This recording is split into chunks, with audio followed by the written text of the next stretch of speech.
Saint বেইটেস্কোতে চাকরি করে taxi চালায়, তার কিছু টাকা দিয়ে পড়াশোনা করছে, কিছু টাকা এই সংগঠনকে দিছি। আর আপনারা বললেন আমাদের নাই। এই যে 3 তারিখে এই যত লেখা পাবেন শাহবাগ থেকে ওই পর্যন্ত 5.5 লাখ টাকার কালি দিচ্ছে এই শাহরিয়ার কবির। যত লেখা পাবেন ঢাকা ইউনিভার্সিটির ওয়ালে তার টাকির কালির টাকাই শাহরিয়ার কবির দেয়। আর আপনারা বলেন আমাদের যোগ্যতা নেই। 2 তারিখে যখন এই সেরাটনে 30, 1, 2 সমস্ত ব্যারিস্টারদেরকে নিয়ে মিটিং করে, এটাই শাহরিয়ার কবির। আপনারা বলেন নাই। এই আমিরে জামাতকে যখন হত্যা করার জন্য আপনারা ধরার জন্য করেন, তখন এই শাহরিয়ার কবির তার সাথে ঘুরে ঘুরে বেড়ায়। এটাই হচ্ছে শাহরিয়ার কবির। হজ করতে যায়, উমরা করতে যায়, কার সাথে? আমিরে জামাতের সাথে। জীবন বাজি রেখে ধরলে ধরবে, ছোট ছোট দুধের বাচ্চা নিয়ে।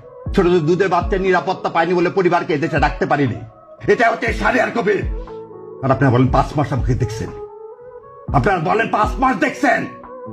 এই শাহরিয়ার কবির যা ইনকাম করে তার 3 ভাগ দেয় ইসলামী আন্দোলনে। এটাই দেখছেন সাংবাদিক না?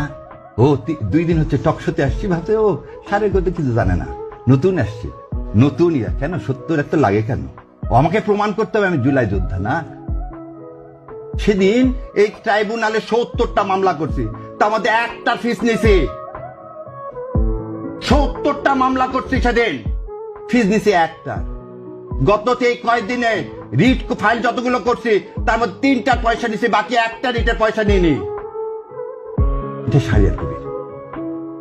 ও একটু দাঁড়িয়ে আছে, ওদের নাম দিয়ে দিলেন ছাগল না? খুব ভাল লাগে না নিয়ে সেবে বেজ্জত করতে?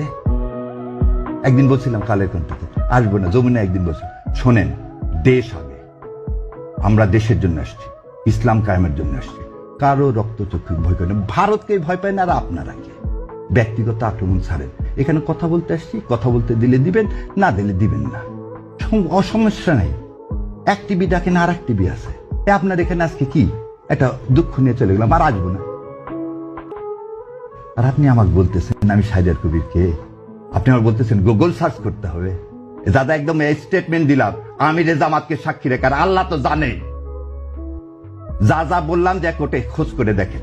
11 নম্বর কোর্টে প্রথম আমি এই Shahriar Kabir not to arrest, not to harass করি, যাতে লোকগুলোকে জেল গেটে আর আটকায় রাখা না যায়। আর আপনারা আসছেন আজকে ডিটেনশনের, আজকে ডিটেনশন দেন। সেই ডিটেনশনের খবর আমি অনেক আগে রচনা করে দিছি।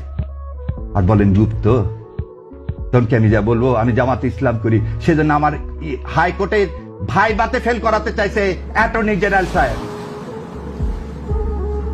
যা জাস্টিস ফরিদকে জিজ্ঞাসা করেন যে জামাত